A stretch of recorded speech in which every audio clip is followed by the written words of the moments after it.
एकदम आधुनिक आणि ऐश्वर्य संपन्न घरातल्या जुळ्या बहिणी आणि त्यांचा हिरो एकच. म्हणजे जुळ्या बहिणी आहेत, त्यांचं प्रेम एकाच हिरोवर आहे. आयडिया मस्त आहे ना. पण या मस्त आयडियावर फोटोकॉपी बनवत असताना आवश्यक काय होतं? चांगला, नव्या दमाचा आणि कन्व्हिन्सिंग वाटेल असा स्क्रीन प्ले.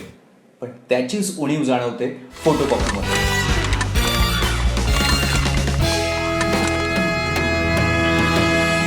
या फोटोकॉपीमध्ये जुळ्या बहिणींमुळे होणारं कन्फ्युजन नाहीये, तर जुळ्या बहिणींनी स्वतःच तयार केलेलं कन्फ्युजन आहे.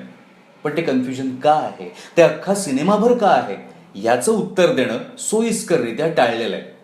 म्हणजे झालंय काय की पेच निर्माण केलाय, पण तो सोडवायचा आहे कधी क्लायमॅक्सला ना, मग आत्ता बाजूला ठेवा, असं झालेलं आहे. पण प्रेक्षक म्हणून मग आपलं काय होतं? सुटायला सोपा असा पेच कधी सुटणार याची वाट बघत आपल्याला बसावं लागतं. कुणी म्हणे शंकर, कुणी म्हणे विष्णू, पण माझा देव एकच, गणू गणू गणू. तू मला इकडे ब्रेकअप साठी बोलवलंयस ना? हो रे. मग आता मी काय करणार? चालता हो, त्वरित तात्काळ ताबडतोब. आता हे झालं कन्फ्युजन बद्दल. आता थोडं फ्युजन बद्दल. या फोटोकॉपीमध्ये आजची तरुणाई आहे. आजची त्यांची स्टाईल, मग ती कपड्यांची असेल, मग ती त्यांची बोलण्याची असेल, वागण्याची असेल. पण जेव्हा ते गाणं म्हणायला लागतात, जेव्हा ते कविता म्हणायला लागतात, तेव्हा ते जुने स्वर, तो जुना साऊंड आपल्याला ऐकायला मिळतो. तीच ती ओली माती, तीच ती उन्ह. आता जाने तू या जाने ना मध्ये तुम्हाला आठवत असेल, रेहमानने तरुणाईची एक वेगळी धून तयार केली होती. तसा प्रकार किंवा तसा वेगळा विचार इथे अपेक्षित होता, पण तो झालेला नाही. Have you decided to save my number or not?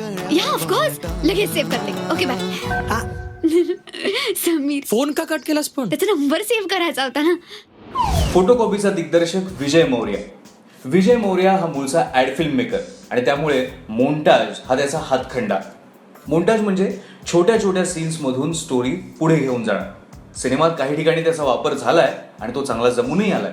पण बाकीचा सिनेमा जो आहे तो दिग्दर्शकाच्या हाताबाहेर गेलेला आहे. या सिनेमात हाताबाहेर काय नाही गेलंय?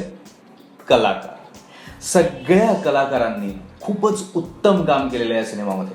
एकतर छोट्या छोट्या भूमिकांमध्ये सुद्धा चांगले कलाकार घेतलेत आणि महत्वाच्या भूमिकांमध्ये जे कलाकार आहेत त्यांनी मनापासून काम केलंय.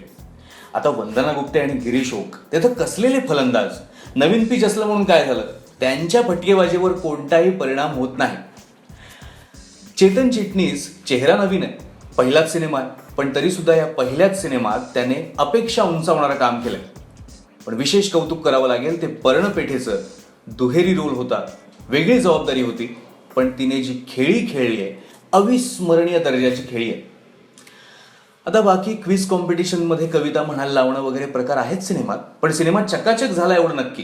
हां, आता खूप अपेक्षा ठेवून गेलात तर शेवटपर्यंत पेशन्स ठेवावं लागेल एवढं लक्षात ठेवा.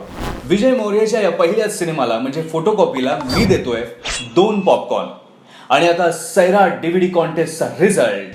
सैराटची डीव्हीडी जिंकण्यासाठी तुम्ही आमच्याकडे उत्तरं पाठवली होती, ज्यातून आम्ही निवडलेत 2 लकी विनर्स, ज्यांची नावं आहेत सौरभ ढोबळे आणि संकेत कदम. सौरभ आणि संकेत, तुमचं अभिनंदन. आणि तुम्हाला डीव्हीडी हवी असेल तर आधी तुम्हाला आम्हाला ईमेल करावा लागेल. ईमेल आयडी लिहून घ्या, popcorn@adbhutcreatives.com. बाकीचं आपण ईमेलवर बोलूयात. आणि आता सैराटची डीव्हीडी जिंकण्याचा आणखीन एक चान्स. या आठवड्यातला प्रश्न आहे आमच्या कॉन्टेस्टमधला, गाळलेल्या जागा भरा. आधी योगा, मग टिंबटिंब. Hint, master blaster interview. तेव्हा उत्तर तुम्हाला माहिती कुठे द्यायची ती याच व्हिडिओच्या खाली कमेंटमध्ये. आणि 2 लकी विनर जिंकतील सैराटची डीव्हीडी. तेव्हा गाळलेल्या जागा भरा, लाईक करा, कमेंट करा, शेअर पण करा. सबस्क्राईब नाही केलं अजून? सबस्क्राईब पण करा.